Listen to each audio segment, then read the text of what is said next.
اپنی جانوں کو ہلاکت میں ڈالنے سے قرآن کریم نے ممانعت فرمائی۔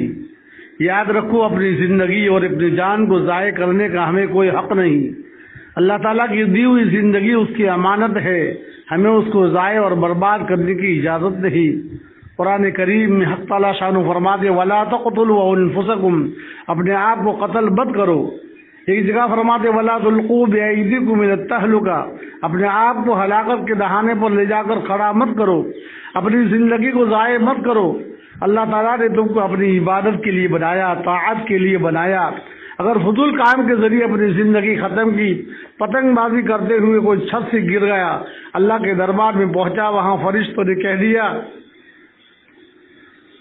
یا اللہ یہ غیروں کے تہواروں میں اچھل کود کر کے آپ کے پاس آیا ہے، بری موت سے اپنے آپ کو بچائے۔ ایک بزرگ فرماتے موت آئے تو اللہ کی یاد کرتے کرتے آئے، کوشش کرو کہ تم گناہ کے عمل میں نہ ہو، اسی حالت میں تمہاری موت آئے۔ خدا نخواستہ گناہ کرتے کرتے تمہاری موت آ گئی، اللہ تعالیٰ کے دربار میں پیش ہوئی تو کیا جواب دیں گے؟ پوچھ لیا سرکار دو عالم صلی اللہ علیہ وسلم کا امتی ہو کر ایسے گناہ میں ڈوب کر میرے پاس آیا ہے، کیا جواب دوں گے؟ کتنے لوگ چھت سے گر کر مر گئے وہ سب جانتے ہیں۔ استحوا کا نام ہی اس کی حقیقت بیان کرنے کے لیے کافی ہے۔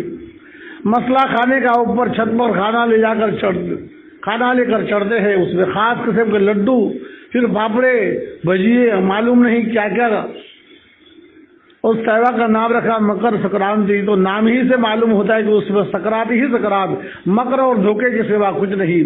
یہ اس کی حقیقت ہے، ایمان والے کو اس سے بچنا چاہیے۔ ہمارے اوپر یہ داغ نہ لگ جائے کہ یہ غیروں کے اندر کیوں چلا گیا۔ آدمی کا حشر اس قوم کے ساتھ ہوگا جس کی وہ مشابہت اختیار کرتا ہے۔ حدیث پاک میں فرمایا گیا من تشبہ بقوم فہو منہم، جو کسی دوسری قوم کی مشابہت اختیار کرے گا اس کا حشر اسی کے ساتھ اٹھایا جائے گا۔ ہونا تو یہ چاہیے کہ ہم سنت والوں کے ساتھ رہے، ایمان والوں کے ساتھ رہے، نہ ایسے اوباشوں کے ساتھ کہ اس کی بنیاد کسی اللہ والے نے تو رکھی نہیں، پھر کہ اس کے پیچھے اپنا پیسہ برباد کرے۔ ہمیں جوانوں کو یہ پیغام دینا چاہیے، آج ہم عہد کریں اس سے، ہم خود بھی رکے، لوگوں کو بھی روکے۔ جو چھتوں پر چڑھ کر پتنگ چڑھاتے ہیں، پتنگ اڑاتے ہیں، ہم ان کو بھی سمجھائیں گے۔ اپنے چھوٹے چھوٹے بچوں کے لیے غلط نمونے قائم نہ کرے، بچوں کو بھی سمجھائے۔ غیروں کے تہوار میں شرکت سائنائڈ زہر کی طرح خطرناک ہے۔ بچوں کو تو کھیل چاہیے، بڑے ان بچوں کو ایسے کام میں مشغول دیکھ کر کہتے ہیں ابھی تو بچہ ہے، اس میں کیا ہے، اس کا کیا بگڑ جاتا ہے، اگر ایک چٹکی زہر کھا لی تو کیا کہیں گے، اس سے کیا خرابی آئے گی، اس سے کیا ہوگا، ارے اس سے تو مر جائے گا، ختم ہو جائے گا۔ سائنائڈ اتنا خطرناک زہر ہے، سوئی کے اوپر رکھ کر اس کو زبان پر رکھا جائے، پھر آپ قلم لے کر بیٹھ جائے، اس کا مزہ لکھنا چاہے تو ایک سے زیادہ آپ لکھے، اس سے پہلے آپ مر جائیں گے، اتنا خطرناک یہ زہر ہے۔ پتنگ بازی ڈھیر سارے گناہوں کا مجموعہ ہے، یہ غیروں کے طریقے بھی ہے، اسی طرح کا سائنائڈ زہر ہے، اس میں ذرا سے شرکت بھی آپ کو اسلام سے باہر پھینک دیتی ہے۔ حضور کے طریقوں کے مخالف قرار دیا جاتا ہے، جو اعمال نامہ لکھا جاتا ہے اس میں لکھا جاتا ہے عبادت کرنے والا کیا کر رہا ہے، نہ اسے ظہر کی پرواہ، نہ عصر کی پرواہ، نہ تلاوت کی پرواہ، نہ اس کی زبان پر غلط اور گندے کلمات، گالی گلوچ کرتا ہے، اوپر گانے بج رہے ہیں، میوزک بج رہا ہے۔ بتاؤ اسلام میں موسیقی کی کہاں اجازت ہے؟ ایک تو گناہ بتائے، یہاں تو گناہ پر گناہ اور کئی گناہ کر رہا ہے۔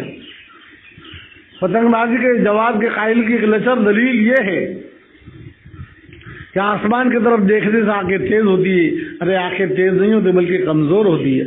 آنکھیں تیز کرنا ہے درود پاک کثرت سے پڑھیے، آنکھیں تیز کرنا ہے کثرت سے مسجد کی طرف چلیے، ماں باپ کو دیکھیے، قرآن پاک کو پڑھیے، کعبۃ اللہ کو دیکھیے، اللہ والوں کو دیکھیے، اندھیرے میں تہجد کے لیے اٹھے۔ آنکھیں تیز کرنا ہے کثرت سے قرآن پاک کی تلاوت، اللہ تعالیٰ اس کی آنکھوں کو تیز کرتے ہیں، اللہ تعالیٰ دماغ بھی تیز کرتے ہیں۔ مومن مردوں کی نگاہیں نیچی رکھنے کا حکم، ایمان والوں کو سبق پڑھایا گیا، تمہیں اپنی نگاہوں کو جھکانا ہے۔ حق تعالیٰ شانہ فرماتے قل للمؤمنین یغضوا من ابصارہم ویحفظوا فروجہم، اے ایمان والو مردوں سے کہو اپنی نگاہوں کی حفاظت کرے، شرمگاہوں کی حفاظت کرے، تمہارے لیے زیادہ بہتر ہے۔ پتنگ بازی میں ایک اور گناہ نگاہوں کی خیانت، یہ پتنگ اڑانے کے لیے اوپر چڑھے گا، پتنگ اوپر ہوا میں جائے گا، اس کی نگاہ اوپر دیکھنے والی بن جائے گی۔ چھتوں پر دوسری عورتیں مائیں بہنیں بھی ہوتی ہیں، اڑوس پڑوس میں مکان کی کھڑکیاں دروازے بھی کھلے ہوتے ہیں، وہاں ان کی نظریں جائے گی۔ نگاہ کا کتنا بڑا گناہ کر کر اوپر سے نیچے اترتا ہے۔ آنکھوں کا ایک بہت بڑا کرائم، اور چاہے نہ چاہے یہ بھی گناہ ہے۔ آنکھوں کے خیال کرنے والوں کو بڑی سزا قرآن کریم میں حق تعالیٰ شان فرماتے ہیں، یعلم خائنۃ الاعین وما تخفی الصدور۔ حق تعالیٰ شان آنکھوں کی خیانت کو بھی جانتا ہے، تم دلوں کے اندر چھپاتے ہو اس کو بھی جانتا ہے۔ شہروں کا حال تو یہ ہے کہ اس کے تناظر میں عورتوں کا کردار بھی مردوں سے کم نہیں، ان کے ہاتھوں میں فرقی تبادی، اور ادھر ادھر کی گھر کی چھت پر لوگ کھڑے ہو گئے، اور طرح طرح کے فقرے قسم کی کامنٹ ہوتی ہے۔